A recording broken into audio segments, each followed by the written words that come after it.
Hola, ¿cómo están? Espero que bien.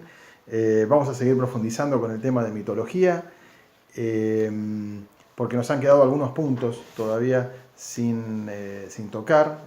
Estuvimos hablando de la cosmogonía anteriormente, pero bueno, nos han quedado algunos puntos importantes a desarrollar. Y esto tiene que ver, por ejemplo, con las características de los dioses. De las que no hablamos, o por ejemplo la de los semidioses o héroes. Eh, Empezamos con las características de los dioses. Es muy importante decir que, por ejemplo, tenían el don de la inmortalidad y el don de la belleza. Eso aplicado a casi todos los dioses, menos alguna excepción. Por ejemplo, el don de la belleza no, no lo tenía Éfesto, ¿no? Que es uno de los dioses más feos. De Éfesto vamos a hablar un poquito más adelante cuando hagamos una recopilación de todos los dioses, una lista de todos los dioses. Pero tengamos en cuenta que Éfesto vendría a ser como la excepción a la regla de la belleza de todos los dioses, ¿no?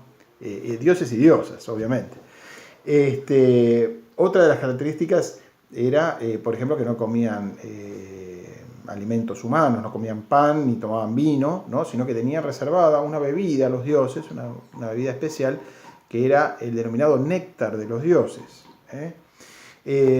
Otra característica es que por su sangre no corría, por sus venas no corría sangre, ¿no?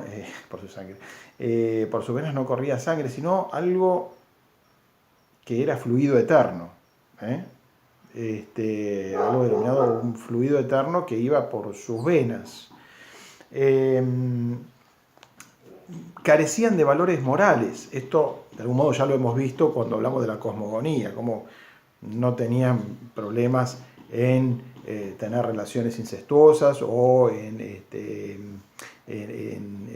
infidelidades continuas y permanentes, ¿no? Entonces no eran caprichosos en ese sentido, no tenían valores morales. La mayoría de ellos vivían en el Monte Olimpo, con algunas excepciones. Algunas ya hemos visto y ya hemos hablado de eso. Por ejemplo, el caso de Hades, claro, no vivía en el Monte Olimpo, sino en el inframundo. Y otro de esos casos podría ser el de Poseidón, ¿no? El rey del mar, ¿no? El dios del mar, de las profundidades marinas, junto con todas las deidades marinas, ¿no? El dios océano, las Nereidas, en fin, hay muchísimas divinidades menores que tienen que ver con el mar. Bueno, Hades en el inframundo también está acompañado, como ya sabemos, por lo menos durante la mitad del tiempo, por Perséfone, que también entonces sería una diosa que no viviría continuamente en el Monte Olimpo, ¿no? Y muchos de esos dioses también tienen como un amplio dominio, ¿no? O eran dioses de muchas cosas. Es el caso de Apolo, por ejemplo, que tiene un amplio dominio. Apolo era dios de la música, dios de la belleza, ¿no? En cuanto a que era un modelo de la belleza masculina, estamos hablando, ¿no? De la belleza femenina vamos a hablar más adelante. Pero de la belleza masculina le corresponde a Apolo. Dije dios de la música, de la belleza masculina, dios de la razón, dios de la luz, dios del sol, dios de los ejercicios de gimnasia, ¿no? Porque los famosos participantes de las Olimpiadas se encomendaban al dios Apolo. Es decir, que ven que tenían muy amplios dominios. No todos los dioses, pero sí algunos dioses, ¿no? Estas son en general las características generales de los dioses. ¿Qué pasa con los semidioses? O también llamados héroes. Eran el resultado de la unión de un mortal con un dios o con una diosa, ¿no?